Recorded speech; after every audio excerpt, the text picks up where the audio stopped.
শাৰদীয় দুৰ্গা পূজাৰ সকলো মোৰ সমষ্টিবাসীৰ লগতে গোটেই অসমৰ সকলোকে মই শুভেচ্ছা জ্ঞাপন কৰিছোঁ।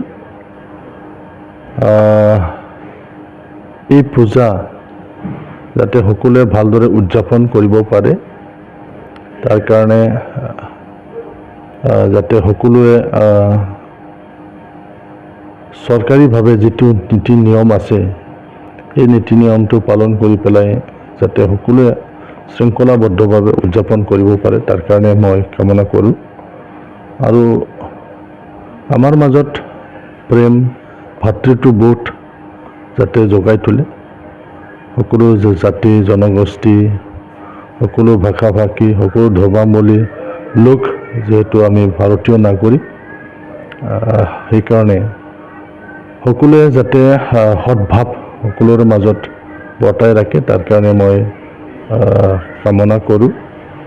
আমি সকলোৱে সকলোক শ্ৰদ্ধা কৰিব লাগে, সকলোৱে সকলোক সন্মান দি পেলাই আমি আগুৱাই যাব লাগিব।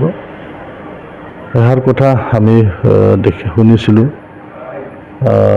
পূজা যাৰ যাৰ উৎসৱ সবাৰ, মানে পূজা যাৰ তেওঁলোকে কৰিব, কিন্তু উৎসৱটো সকলোৰে কাৰণে। তো এই কথাটো আমি আগত ৰাখি পেলাই আমি সকলোৱে তেনেধৰণৰ চলাটো উচিত বুলি ময়ো ভাবোঁ।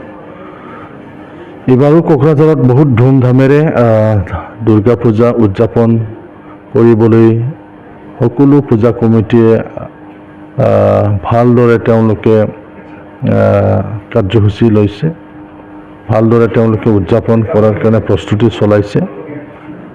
আৰু খুব ভাল খবৰ আমাৰ কাৰণে, 10 তাৰিখত অসমৰ সন্মানীয় মুখ্যমন্ত্ৰী ডক্টৰ হিমন্ত বিশ্ব শৰ্মা এইবাৰ কোকৰাঝাৰত দুৰ্গা পূজাত তেওঁ আহিব।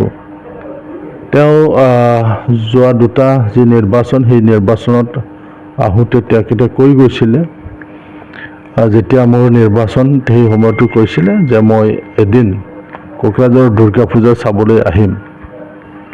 তো আমি এতিয়া গম পালোঁ যে অহা 10 তাৰিখত তেখেতে আহিব। কিমান সময় কোকৰাঝাৰত থাকে সেইটো এতিয়ালৈকে আমি ক'ব পৰা নাই, কিন্তু 5টা পূজা মণ্ডপত তেখেতে সোমাব। তাৰ কাৰণে যাৱতীয় যিটো